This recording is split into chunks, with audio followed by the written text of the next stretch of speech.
Positibo ang mga magsasaka sa Albay na lalakas ang kanilang produksyon ng palay sa pamagitan yan ng libreng pataba ng Agriculture Department. Para sa detalye, may balitang pambansa si JM Olarte ng Radyo Pilipinas, Albay.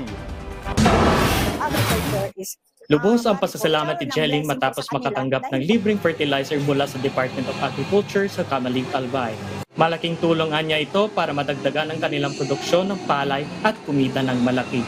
Sa pamamagitan na binibigay po nila ng tulong, ito po kami na umaangat din, hindi lang sa pamumuhay po namin, kundi sa mga naibibigay po nilang benepisyo through sa DA.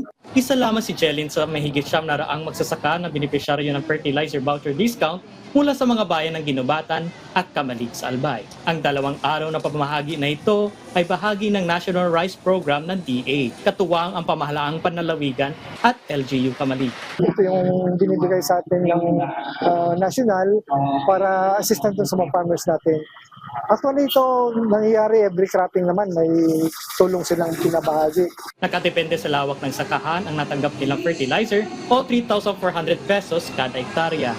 Ibig sabihin, halos 590 hektarya ng sakahan sa 2 bayan na ito ang makikinabang sa mga pataba para madagdagan pa ang ani ng mga magsasaka. Isa lamang ito sa mga ginagawang hakbang ng administrasyon ni Pangulong Ferdinand Marcos Jr.